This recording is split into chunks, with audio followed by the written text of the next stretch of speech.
السلام علیکم ناظرین کرام، میں سردار اویس اشرف خان آپ سے مخاطب ہوں۔ آپ فیس بک اور یوٹیوب چینل دیکھ رہے ہیں۔ موجودہ حکومت جو کہ مہنگائی کا خاتمہ کرنے کی غرض سے آئی تھی، اور ان کا جو نعرہ تھا وہ یہ تھا کہ ہم مہنگائی کا اختتام کریں گے، اور عمران خان جو ہیں انہوں نے مہنگائی بہت زیادہ کر دی ہے، لہٰذا یہ ہے کہ ہم اس طرح کرتے ہیں کہ ہم مہنگائی کا خاتمہ کریں گے۔ خیر، مہنگائی کا خاتمہ ہوا یا نہیں ہوا یہ تو سارے پاکستانی جانتے ہیں، دنیا جانتی ہے کہ مہنگائی کس نہج پہ پہنچ چکی ہے۔ بہرحال غریب جو ہے، امیر جو ہے، مڈل کلاس جو ہے، سب لوگ رو رہے ہیں، رو دو رہے ہیں، رونا پیٹنا چل رہا ہے۔ کیوں؟ جو 70 بیرل جب قیمتیں تھیں تو یہاں پہ 130 140 روپے پیٹرول مل رہا تھا، اور احسن اقبال اور دیگر لوگ یہ کہہ رہے تھے، بڑے بڑے ترجمان یہ کہہ رہے تھے کہ جی ہم اگر ہوں گے تو ہم تو 70 روپے دیں گے۔ تو اب ہیں نا، ابھی آپ دیں نا۔ آپ اپنی ناکامیوں کو چھپانے کے لیے آپ کے پاس دو ہی رستے ہیں، یعنی آپ چونکہ معیشت کو ٹیکل نہیں کر سکتے، آپ کوئی ارسطو تو ہے نہیں ہے، آپ کوئی افلاطون تو ہے نہیں ہے کہ جی آپ مہنگا آپ تو کہہ رہے تھے ساگ ڈار کو جب آپ لائے تھے تو ڈالر کو ہم نے ایسے پکڑ لیا ہے، اور ڈالر کو ہم نے تو ایسے قابو کر لیا، اب تو ڈالر جا ہی نہیں سکتا کہیں۔ ڈالر تو جا رہا ہے، ڈالر بھی جا رہا ہے، مہنگائی بھی اوپر جا رہی ہے، اور مہنگائی تو اتنی اوپر جا رہی ہے کہ آج آٹا جو ہے نا، انڈے جو ہے نا، آپ ذرا بھاؤ پوچھیں نا، لگ پتا جائے، سارے طبق آپ کے روشن ہو جائے۔ آپ نے کون سا اپنے پیسوں سے کھانا ہوتا ہے؟ آپ کو تو سارا سرکار دیتا ہے نا، آپ سرکاری جو ہوئے، ہم تو غیر سرکاری ہیں، اور ہمارے ہاں پبلک بھی غیر سرکاری ہے۔ لیکن آپ نے تو ایک بہت بڑے بلند و بانگ دعوے کیے تھے، ہم یہ کر دیں گے، ہم معیشت کو کھڑا کر دیں گے، معیشت اپنے پاؤں پہ کھڑا کر دیں گے، پاکستان کو ٹائیگر بنا دیں گے، ہم پتہ نہیں کس سمت نکل جائیں گے، اور پاکستان ڈیفالٹ ہونے سے بچ گیا ہے، اور آج ہو رہا ہے۔ اپنی ناکامیوں کو چھپا کیسے رہے ہو؟ پیٹرول کی مد میں، ٹیکسز بڑھا کے، ایف بی آر کو پیچھے ڈال کے، اور پھر بجلی کی قیمتیں بڑھا کے، جہاں پہ آپ نے کرپٹ ہاتھی پال رکھے ہیں وابڈا کے اندر۔ اب اگر آپ کوئی بھی پاکستانی کوئی اندھے تو تھوڑے ہی ہیں،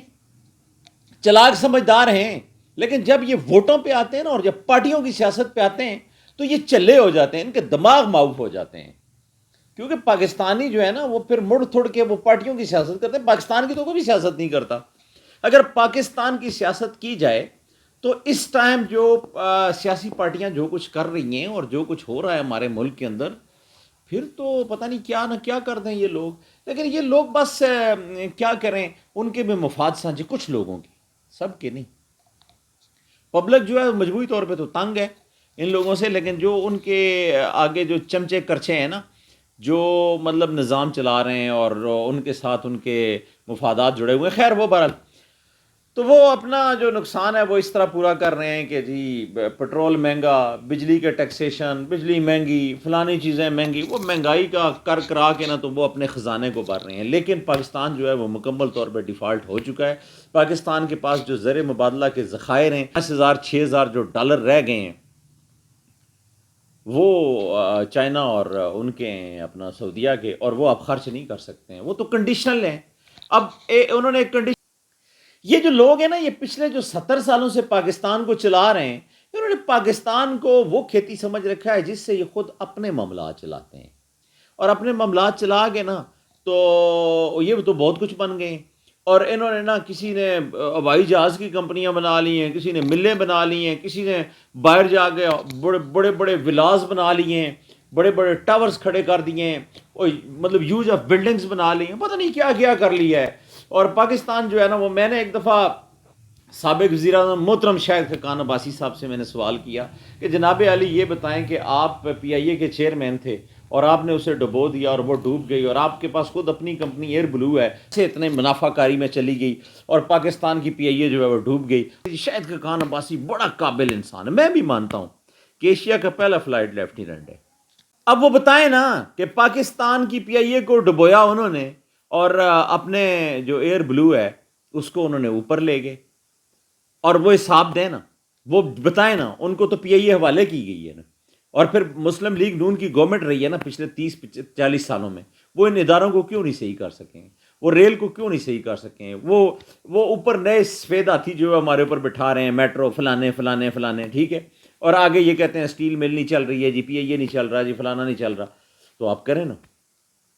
لیکن انہوں نے یعنی ہمارا المیہ یہ ہے کہ ہمارے جتنے بھی، اب یہ صرف نواز شریف کی بات نہیں ہے، زرداری کی بھی ہے اور لوگوں کی بھی ہے، جو الیکٹیبلز ہیں ان سب کے دیکھیں اثاثے بڑھ رہے ہیں، پاکستان نیچے جا رہا ہے۔ اور یار کوئی جو لوگ ہیں جو ووٹیں دینے والے ہوتے ہیں، جو لوگ یہ پارٹیوں کو ڈیفینڈ کر رہا ہے کہ یار یہ ان لوگوں کو ڈیفینڈ کر رہے ہوتے ہیں جو لوگ پاکستان کو مقروض کر گئے ہیں، پاکستان کو پچھلے ادھار پہ چلا رہے ہیں، قرض پہ چلا رہے ہیں، کسی بندے سے جو ادھار رقم ہم لیتے ہیں نا، تو یار اتنے نائل لوگ ہیں کہ پاکستان کو یہ چلا نہیں سکے ہیں، اور پھر ان کو مڑ مڑ کے ووٹیں دے رہے ہیں، اور پھر مڑ مڑ کے ان کی سپورٹیں کر رہے ہیں، اور کہہ رہے ہیں کہ یہ پاکستان کو بڑے زبردست لوگ ہیں۔ کون سا پاکستان کو آسمان پہ لے گئے؟ بھائی اللہ کا نام لیں، آپ یہ کام چھوڑ دیں، آپ سے یہ نہیں ہوتا۔ اب جو لوگ آئے تھے نا مہنگائی ختم کرنے، انہوں نے مہنگائی کو اس طریقے سے ختم کیا کہ عوام کی آنکھوں کے اندر وہ مٹی ڈال رہے ہیں۔ اب جیسے آپ یہ دیکھیں نا کہ نیب کو انہوں نے ختم کیا، پاکستان کے اندر آپ 50 کروڑ روپے کی 49 کروڑ، یعنی 50 کروڑ سے نیچے آپ کرپشن کریں، آپ کو کوئی پوچھنے والا نہیں۔ بیرون ملک آپ کی اربوں کی جائیدادیں ہوں، آپ اس کے حوالے سے جو اس کے ایویڈنس ہیں وہ نیب نے فراہم کرنے ہیں، وہ ملزم نے نہیں کرنے۔ یعنی آپ بیرون ملک پیسہ لے جائیں پاکستان میں، تو انہوں نے آتے ہی جو لوگ آئے تھے نا مہنگائی کو ختم کرنے، ان لوگوں نے یہ کیا ہے کہ انہوں نے اپنے کیسز سارے ختم کیے ہیں۔ آج ہمارے جو وزیر اعظم ہیں شہباز شریف صاحب، ان کے اوپر سے کیس جو ہیں وہ ختم ہو گئے ہیں۔ اس کے بعد ان کے بیٹے جو حمزہ شہباز ہیں، جو وزیر اعلیٰ جن کو بنایا گیا تھا، اور ان کو وزیر اعظم جس دن فرد جرم دونوں پہ عائد ہونی تھی، ایک کو وزیر اعظم بنا دیا گیا، اور دوسرے کے جب کیسز تو پھر اس کو آگے وزیر اعلیٰ بنا دیا گیا۔ اور اب جو ان کے دوسرے بیٹے ہیں ہمارے وزیر اعظم صاحب کے، سلمان شہباز، ان کی بھی وہ مفرور تھے اور پاکستان سے اشتہاری تھے، مفرور اور اشتہاری دونوں تھے، تو وہ اب ان کی ضمانتیں ہوں کہ وہ بھی واپس آ رہے ہیں، تو ضمانتیں دے دی ہیں ہماری عدالتوں نے کہ تو جو پاکستان کے جو کچھ اشتہاری تھے آج وہ سارے گورنمنٹ میں بیٹھے ہوئے ہیں، اور انہوں نے اپنے کیس ختم کر دیے ہیں۔ ادیبیہ مل والا کیس ہے، دیگر اور سارے جتنے بھی کیس ہیں وہ سارے ٹیٹیوں والے ہیں، وہ مشتاق چینی والا ہے، وہ فلانا، وہ جتنے بھی سارے ٹرانزیکشنز ہوئی ہیں وہ ساری ختم ہو گئی ہیں، اور وہ جتنے بھی کیسز ہیں وہ سارے۔ لیکن پچھلے دنوں جب آرمی چیف کی کمان تبدیل ہو رہی تھی تو چیمیں گوئیاں یہ چل رہی تھی کہ آگے جو ہے وہ بہت کچھ ہونے والا ہے، تو ہونے والا کچھ ہے، لیکن احتساب جو ہے وہ کڑا احتساب ایک دفعہ پاکستان کو اگر ڈگر پہ لانا ہوگا نا تو اس کے لیے احتساب بہت ضروری ہے۔ ان لوگوں سے پوچھ گچھ ہونی چاہیے جن لوگوں نے بھی اس ملک کو چلایا ہے، یعنی کسی نے 3 سال چلایا ہے، کسی نے 10 سال چلایا ہے، کسی نے 15 سال چلایا ہے، کسی نے 30 سال چلایا ہے، بے اسٹیبلشمنٹ کے جتنی بھی ہماری سیاسی جماعتیں ہیں، اور سیاسی جماعتوں کے وہ لوگ جنہوں نے پاکستان کے اوپر جو رول کیا ہے، جنہوں نے جو رولنگ کرتے آ رہے ہیں، جنہوں نے پاکستان پہ حکومتیں کی ہیں، جنہوں نے صوبوں میں کی ہیں، جنہوں نے وفاق میں کی ہیں، ان سب کو گٹارے میں لایا جائے، بے اسٹیبلشمنٹ کے جتنے آمر آئے ہیں وہ اور جتنے سیاسی آئے ہیں، ان سب کو گٹارے میں لایا جائے، اور ان سے پوچھا جائے کہ بھائی آپ کے کون کرے گا؟ عوام کرے گی احتساب، اور جب تک احتساب نہیں ہوگا پاکستان ڈگر کے اوپر نہیں آئے گا۔ پاکستان کا جو یہ معاشی بحران چل رہا ہے، اس کی سب سے جو بڑی وجہ ہے وہ چوریاں ہیں، وہ کرپشن ہے، وہ پیسہ چھپایا گیا ہے، پاکستان کے اداروں کو کنگال کیا گیا ہے، پاکستان کے خزانے کو اپنے گھروں پہ لگایا گیا ہے۔ آپ اسحاق ڈار کو نہیں دیکھ رہے؟ اسحاق ڈار کے تمام جتنے بھی اکاؤنٹ منجمد تھے وہ سارے ٹھیک ہو گئے ہیں، وہ انہوں نے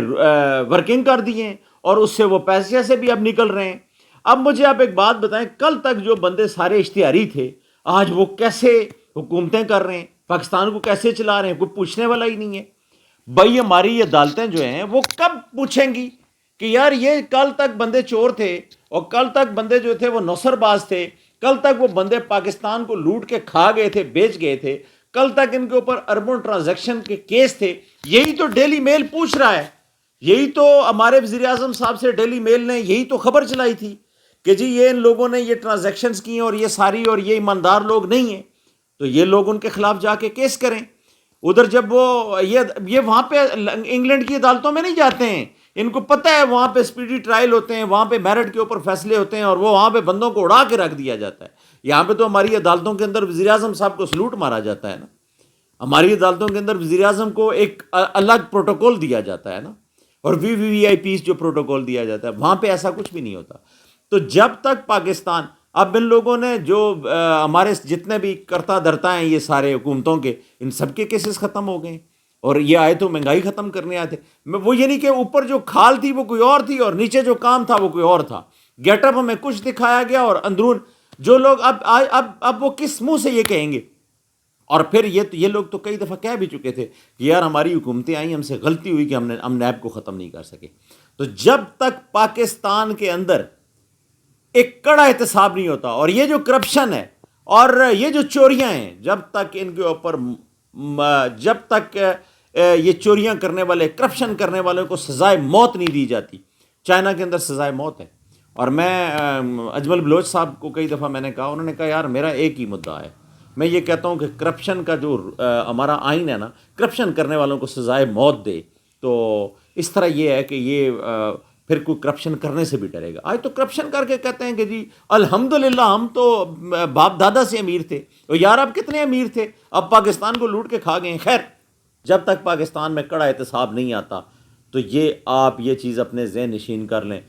پاکستان ڈگر پہ نہیں آ سکتا. پاکستان کی معیشت اسی طرح ڈماڈول رہے گی. پاکستان ایک بڑے اور کڑے احتساب کا متقاضی ہے. اب تک کے لیے اتنا ہی، ملتے ہیں اگلے ویلاگ میں.